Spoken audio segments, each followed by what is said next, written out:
Assalamualaikum warahmatullahi wabarakatuh. Perkenalkan, nama saya Susan Ayomelia, NIM 3119009. Saya dari jurusan Ilmu Al-Quran dan Tafsir IAIN Pekalongan. Mata kuliah Studi Terjemah Al-Quran dari kelas B. Di sini saya akan menjelaskan mengenai metode penerjemahan Al-Quran dan problematikanya. Nah, ada dua metode dalam penerjemahan Al-Quran. Yang pertama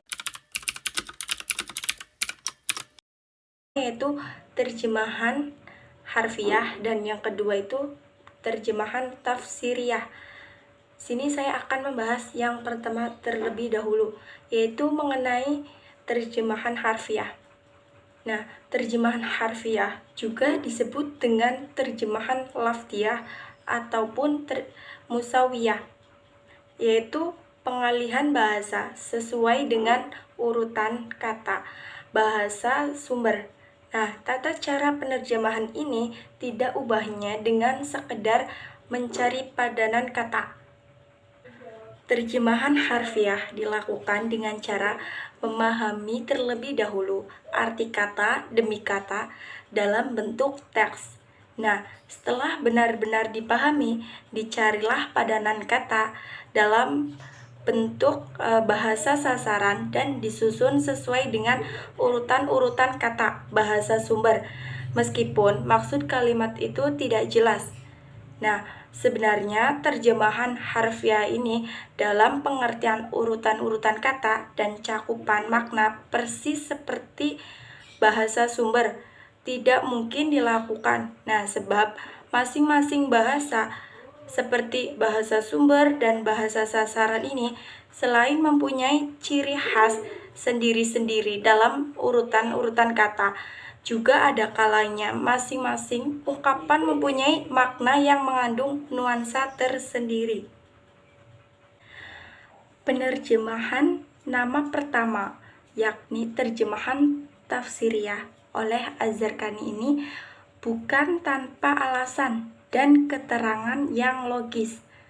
Ahli ilmu Al-Quran ini menamakannya itu terjemahan tafsiriyah karena teknik yang digunakan oleh penerjemahan dalam memperoleh makna dan maksud yang tepat mirip dengan teknik penafsiran, meskipun semata-mata ini bukan tafsir. Nah, terjemahan tafsiriyah ini lebih diartikan dengan penjelasan terkait dengan ayat-ayat Al-Quran dari hasil pemahaman. Nah, sedangkan terjemahan maknawiyah ini lebih pada mengupayakan pencarian makna yang sesuai dengan Al-Quran dengan menggunakan bahasa lain ataupun dapat diistilahkan dengan menerjemahkan sesuai dengan artinya.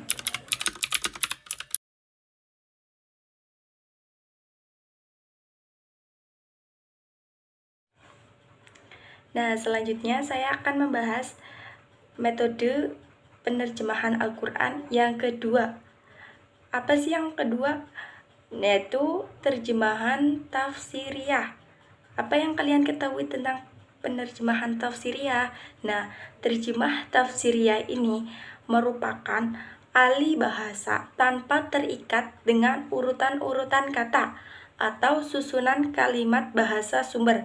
Nah, terjemahan seperti inilah mengutamakan ketepatan makna dan maksud secara sempurna dengan konsekuensi terjadi perubahan urutan-urutan kata atau susunan kalimat. Oleh sebab itu, bentuk terjemahan seperti ini itu disebut juga dengan terjemahan maknawiyah karena mengutamakan kejelasan makna.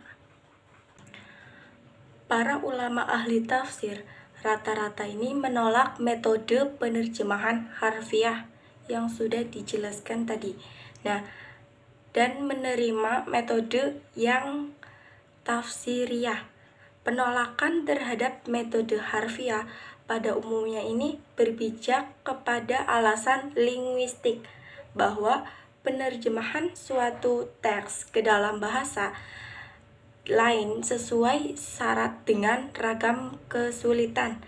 Antara satu bahasa dengan bahasa yang lain terdapat ragam perbedaan yang begitu mendasar, sehingga menerapkan metode harfiah ini akan banyak terbentur dengan ketiadaan padaan kata.